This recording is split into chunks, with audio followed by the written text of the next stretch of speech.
I got 100,000 stored up, good or bad.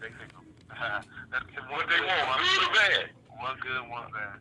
Well, the good thing is growing up, you know, me and Al and my little brother Timmy, we used to go hit the stores and still shake. We had 10 speeds, and we used to be serious, and we used to love it. We used to love riding in the rain and shit. And every time it rained, we put our reflectors and shit on our bikes, and you know how the dead end, the court is right there, and all the water pile up right there, Reg. Yeah, yeah. And we used to love riding through that shit. But just like really like Alton always been on the hustle thing. I'm the big brother. Then Alton, we had 2 avocado trees, and Alton would say, "Man, we need some money. My mama and them ain't gonna give us no money." So we went to the store market basket, got 2 baskets, and filled them up with avocados. And we walked in the store, and they were selling 2 avocados for $1. So we said, we gonna sell 4 for $1. So all the people, it was still a lot of white people around. So everybody was coming and buying our avocados. So at that time, after we sell out, we'll go to Newberry's and buy some shoes. Crocus was then in at the time. And man, I got so many stories about I mean, we used to be like 100. We was good. We used to fight. We used to fight over. I'm talking about pulling pistols on each other and looking at my mama to see who she gonna tell, whose side she gonna take, and I'd leave for a week and he'll leave. And the saddest thing is when he did his bid before me, went to prison before me. I think I kind of like was more upset than he was going to prison because I was like, man, you know, you hear all the stories about prison and you be like, man, can my little brother handle it? But he was a straight warrior. I mean, he handled his business. We had a dude from the hood that took his fight for took a murder case for his brother. I'm talking about Robinson because he knew his brother couldn't handle it, and he just said, you know what, I don't take this case. I did it. Yeah. Yeah, well, you remember the case when they came here, Rez, when they got us with those 12 guns. Here, we was little niggas. We was young. I think I was 14. Alton was he under me. He was just turning 14 with me.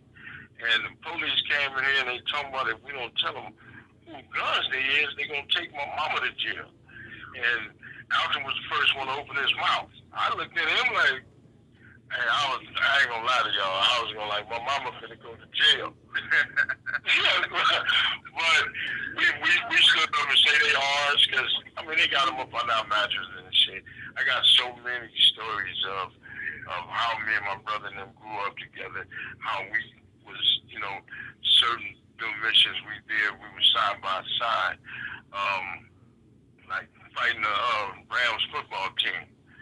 Um, it was crazy to watch how he got down, and the boy had hands, and he wound up coming to me talking about, I'm proud of you, mom. What? You better watch your mom. We was over there doing the damn thing. So I got a lot of stories about Alton. I could talk about him all day, you know, but And Heron, those are two they love. Heron was good too, but you know, Country looked out for a lot of cats, and you know, he had the house over here. He was by himself, and you couldn't say I ain't got nowhere to sleep. You know what I'm saying?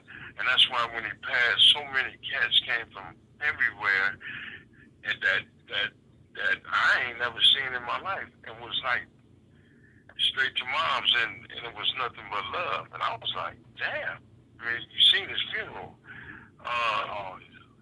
He was loved like a mug, and that one was good for me. I want you to elaborate a little bit on the Rams fight. I know you told it on the last story, but like I said, a lot of people. Well, we all was at I think was at Roxbury, and few of us up there. The Rams come up there, and then Suge came inside the club while we was partying and told us that the Rams was downstairs tripping. So Rams cat, Suge had just tried out for the Rams in summer, they cut him. So I guess he was climbing with his ball. So Suge had parked his, was that the Benz, the pink one? Yeah, but not the Fuchsia's one, not the one that Wack was talking about, y'all. He talked about No, not that one. 500 SL one. Yeah. 500. So the Ram dude, the Ram dude, he scratched the motherfucker. He just like in front of Suge. Suge should have handled his business right there and got with the dude, and then afterwards we could have came out.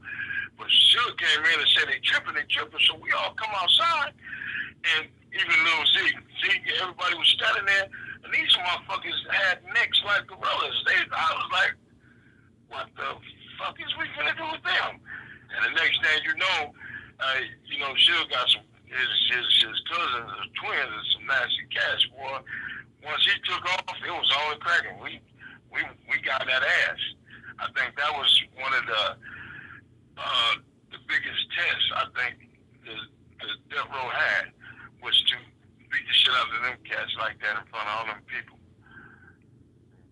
Hey, I was talking to somebody the other day, and the dude, Klein, not Mike Klein, the dude that used to look out for y'all when the record label first started. Wasn't that called Key? I remember you said another name. I thought it was Key and K, which was Knight. No. You're talking about Thomas Klein. Thomas Klein. Yeah, his name was Tom Klein. Tom Klein was cool too. When and that was cool, but then a lot of the BS started coming in, and motherfuckers started going to jail up there, shooting in the building, and all kind of stuff. Yeah, we got put up out of that. But Tom Klein was cool. He put up a lot of money. He tried. Wait, hold on. I heard y'all got him on drugs. Y'all? Oh no. Well, hey man, to each his own. If a